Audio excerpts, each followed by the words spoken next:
à tous. Donc pour cette nouvelle vidéo, je vais vous présenter un projet. Ça va être un petit projet en fait, une remise en route.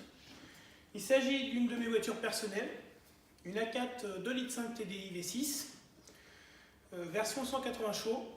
Cette voiture, il y a un souci majeur, le turbocompresseur est fatigué. C'est la raison pour laquelle je l'ai arrêté et stocké au sec pendant environ 2 ans, presque 3 ans. Le souci, après, c'est que quand on arrête une voiture aussi longtemps, il va falloir tout vérifier et tout faire dans les règles, c'est-à-dire une remise en route complète. C'est ce que nous allons donc faire. J'ai acheté un turbo d'occasion. Voici mon turbo d'occasion.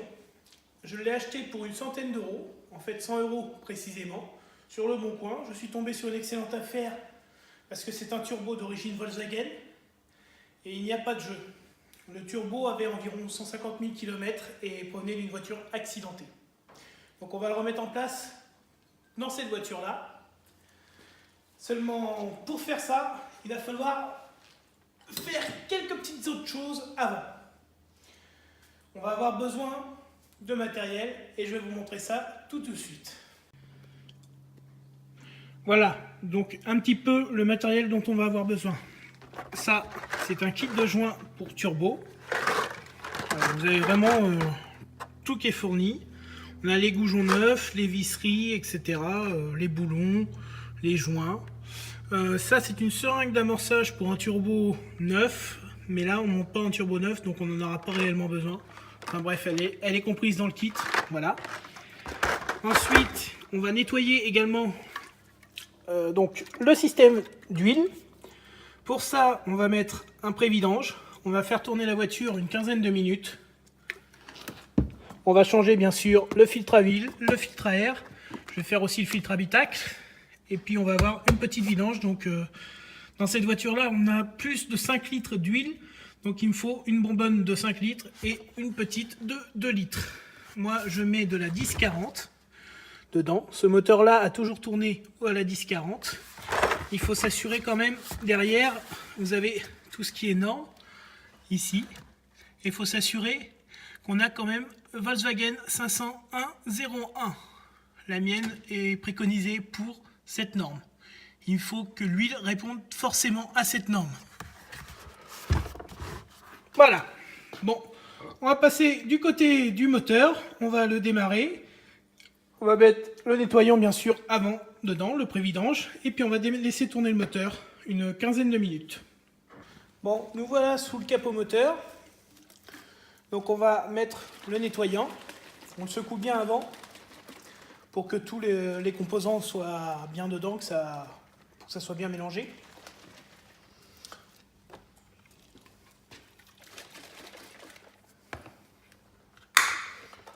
Hop. On ouvre la petite canette. On ouvre notre bouchon de vidange. Si on peut l'ouvrir. J'ai un petit souci, le mien est bloqué, je pense. Wow. Faut dire que ça fait un petit moment qu'il n'a pas été ouvert. Donc il n'y a pas de mayonnaise, hein. On vérifie quand même avant qu'il n'y ait pas de mayonnaise. Parce que sinon ça voudrait dire qu'on aurait un joint de culasse défectueux si on avait de la mayonnaise. Ou un problème de reniflard, quelque chose, mais en tout cas que le moteur ne serait pas en bon état. Il faudrait quand même vérifier d'autres choses. Donc là, on va mettre directement dans le moteur notre pré-vidange. Jusqu'au bout. Hop. Ça a un peu une odeur de gasoil, le pré-vidange, hein. Mais c'est normal. Je suppose que ça ne doit pas être vraiment éloigné de gasoil, mais je ne mettrai pas du gasoil dans mon huile, hein. Donc ça, c'est quand même prévu pour. On utilise quand même les produits, les vrais produits. Donc on va refermer. Hop.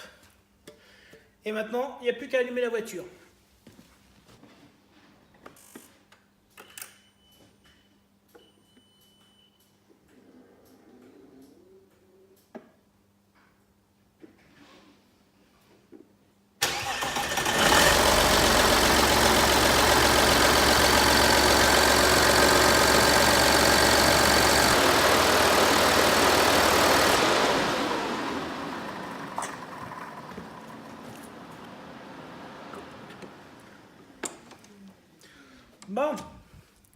La voiture a tourné, l'huile est bien chaude.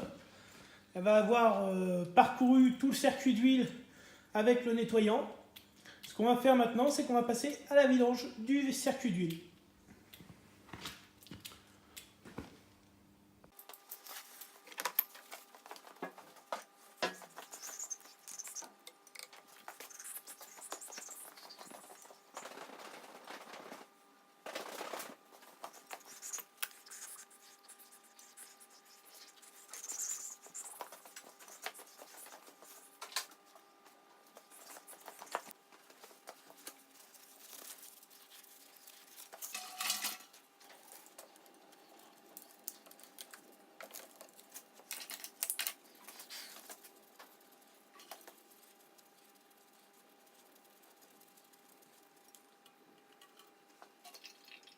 Nous revoilà sur le dessus. Maintenant, on va monter le filtre à huile. Donc on va déjà défaire l'ancien. Le filtre à huile sur ces moteurs-là, il se situe ici. Ouais, c'est ça, c'est une douille de 32 qu'il faut. On prend une douille de 32. Tac, on met dans la position des serrages. Et on y va gentiment.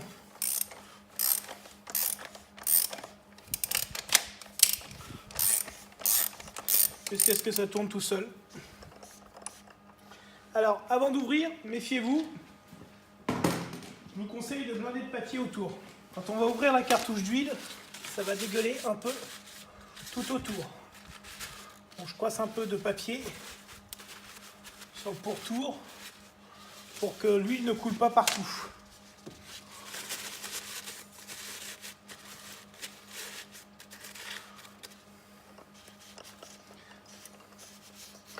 Là, on peut la sortir.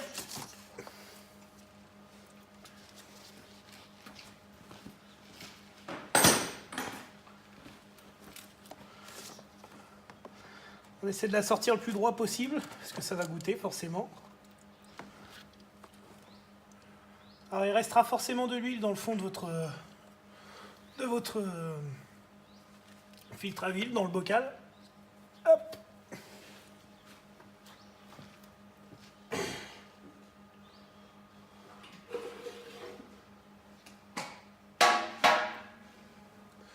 Alors le vieux filtre, vous ne le mettez pas n'importe où, hein. Alors, on va sortir ce petit joint. On en a un neuf qui est fourni avec. Tac. C'est pareil, celui-là, on le jette. On va remettre en place le joint dans un premier temps, puis on mettra la cartouche, on clipsera la cartouche dedans après. Hop, voilà. Je vais mettre ça. Je vais remettre le bouchon juste pour ne pas mettre d'huile dedans, dégueulasse, quoi que ce soit. Donc le joint neuf, on va venir le monter sur le bouchon.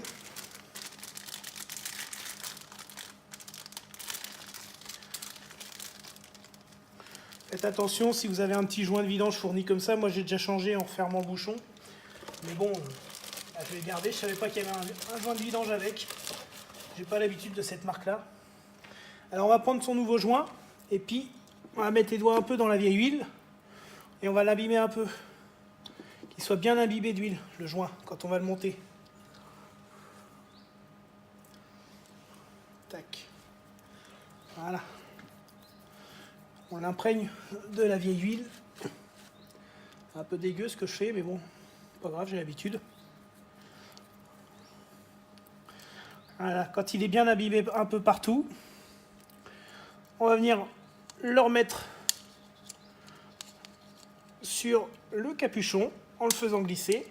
Hop, on vient le mettre dans sa gorge tout au bout. Tac, voilà, là il est bon, il est à sa place, il est bien au fond de la gorge. On remet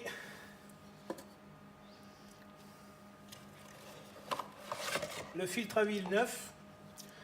Alors faites attention, il y a un sens, hein.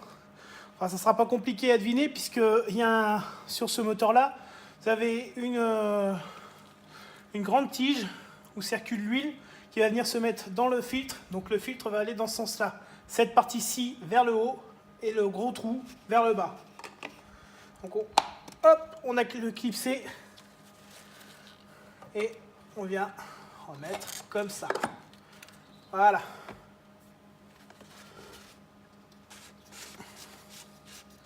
On lisse à la main pour l'instant. Ne jamais commencer à visser avec une clé. Et ça vaut pour les clés manuelles, pour les clés à choc encore plus, etc. On évite d'abîmer les filets. Une fois qu'on a presque revissé à fond, on va pouvoir reprendre une clé. Ça, on va pouvoir jeter parce que c'est sale maintenant.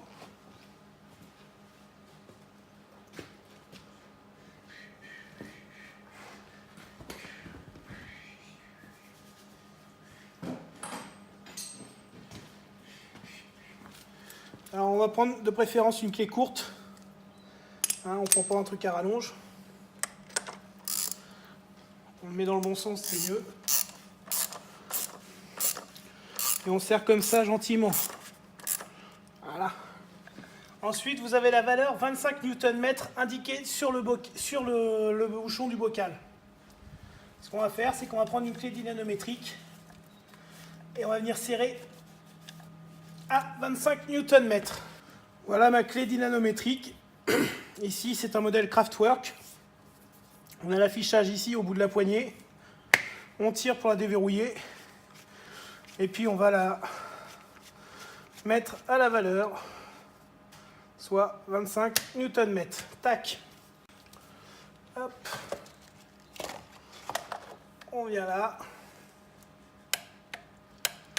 Et là, on est à 25 Nm. Donc, on ne le serre pas plus. On va donc passer maintenant au démontage du turbo.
Après quelques minutes, on va dire une bonne demi-heure, 3/4 d'heure d'effort à essayer de défaire le petit 4e écrou qui est situé ici et qui est très dur à atteindre, j'ai réussi à sortir mon turbo. En première surprise, il n'y a pas de jeu, pas énormément du jeu.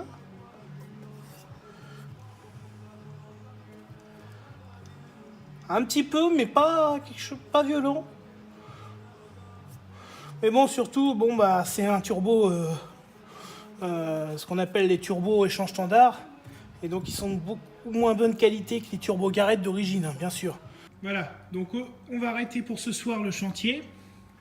Donc bien sûr, avant de quitter le chantier, bah, on met quelques protections pour empêcher de la mer de rentrer dans l'admission. On va mettre un petit chiffon sur le turbo pour éviter, pareil, que de la merde vienne dedans. Voilà. Et puis ben, on va se dire au prochain épisode. Où on va terminer la fabrication donc de nos plaques de neutralisation pour la vanne EGR. Donc je trouve que j'ai bien avancé pour quelques heures. J'ai sorti déjà le turbo.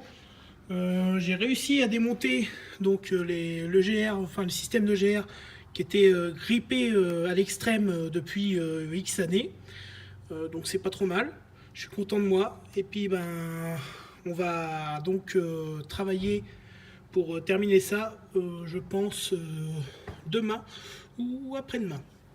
Donc pour vous, la vidéo seront peut-être qu'elles seront publiées assez proches. Pour moi, ça va se passer un peu plus espacé suivant le temps que j'aurai, parce que le montage, bah, j'ai pas forcément le temps de le faire tout d'un coup. Après, vous aurez dans le prochain épisode, donc on finit le turbo, on met l'huile, on neutralise le GR correctement. Et puis il y aura également la vérification du système de freinage. Donc j'ai un problème, c'est que mon Mastervac grippe un petit peu parce qu'il est fatigué. Donc soit je peux l'ouvrir pour regarder à l'intérieur comment c'est. Si c'est vraiment mort, bah, je le mets à la poubelle et j'en rachète un autre. Si c'est réparable, et ben on verra ensemble comment réparer le Mastervac de frein.